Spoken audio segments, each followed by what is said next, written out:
ಪಂಚಮಸಾಲಿ ಹೋರಾಟದ ಬಗ್ಗೆ ಸಿಎಂ ಸಿದ್ದರಾಮಯ್ಯನವರು ರಿಯಾಕ್ಟ್ ಮಾಡಿದ್ದಾರೆ. ಮಾತುಕತೆಗೆ ಬನ್ನಿ ಅಂತ 10 ಜನರನ್ನ ಕರೆದಿದ್ದೆ, ಆದರೆ ಅವರು ಯಾರೂ ಕೂಡ ಮಾತುಕತೆಗೆ ಬಂದಿಲ್ಲ. ಈಗ ಸದನ ಮುಗಿತು, ಹೋಗ್ತಾ ಇದ್ದೇನೆ ಅಂತ ಹೇಳಿ ಸಿಎಂ ಸಿದ್ದರಾಮಯ್ಯನವರು ಹೇಳ್ತಾ ಇದ್ದಾರೆ. ಪ್ರಜಾಪ್ರಭುತ್ವದಲ್ಲಿ ಪ್ರತಿಭಟನೆಗೆ ಅವಕಾಶ ಇದೆ, ಪ್ರತಿಭಟನೆಯನ್ನ ಮಾಡಲಿ ಅಂತ ಹೇಳಿ ಸಿಎಂ ಸಿದ್ದರಾಮಯ್ಯನವರು ಪಂಚಮಸಾಲಿ ಹೋರಾಟದ ವಿಚಾರಕ್ಕೆ ಸಂಬಂಧಪಟ್ಟಂತೆ ತಮ್ಮ ಮೊದಲ ಪ್ರತಿಕ್ರಿಯೆ ಕೊಟ್ಟಿರುವಂಥದ್ದು. ಅವರು ಬರಕ್ಕೆ ಹೇಳಿದ್ರೆ ಬರಲಿಲ್ಲ. ಬರ್ರಿ, ನಾವು 10 ಜನ ಬರ್ರಿ ಮಾತಾಡೋಣ ಅಂತಂದ್ರೆ ಬರಲಿಲ್ಲ. ಅಸೆಂಬ್ಲಿ ಅಡ್ಜರ್ನ್ ಆಯ್ತಲ್ಲ, ಹೋಗ್ತಾ ಇದ್ದೀವಿ.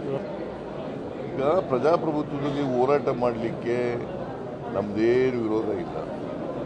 ಪ್ರಜಾಪ್ರಭುತ್ವದಲ್ಲಿ ಎಲ್ರಿಗೂ ಹೋರಾಟ ಮಾಡಲಿಕ್ಕೆ ಹಕ್ಕಿದೆ, ಅವರು ಮಾಡ್ತಾ ಇದ್ದಾರೆ. ಅವರು ಬರಕ್ಕೆ ಹೇಳಿದ್ರೆ ಬರಲಿಲ್ಲ. ಬರ್ರಿ, ನಾವು 10 ಜನ ಬರ್ರಿ ಮಾತಾಡೋಣ ಅಂತಂದ್ರೆ ಬರಲಿಲ್ಲ. ಅಸೆಂಬ್ಲಿ ಅಡ್ಜರ್ನ್ ಆಯ್ತಲ್ಲ, ಹೋಗ್ತಾ ಇದ್ದೀವಿ.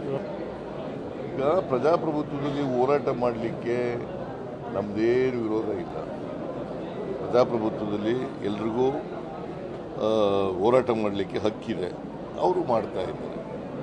ಇದು ಸಿಎಂ ಸಿದ್ದರಾಮಯ್ಯನವರ ಮಾತು. ಒಂದು ಕಡೆ ಶ್ರೀಗಳು ನಮ್ಮನ್ನು ಕರೆದಿಲ್ಲ ಅಂತ ಹೇಳ್ತಿದ್ದಾರೆ, ಮತ್ತೊಂದು ಕಡೆ ಸಿಎಂ ಸಿದ್ದರಾಮಯ್ಯನವರು ಕರೆದ್ರು ಅವರು ಬಂದಿಲ್ಲ ಅಂತ ಹೇಳ್ತಿದ್ದಾರೆ. ಮತ್ತೇನೆಲ್ಲ ಬೆಳವಣಿಗೆಗಳಾಗುತ್ತೆ ಅನ್ನೋದನ್ನ ಕಾದು ನೋಡಬೇಕು.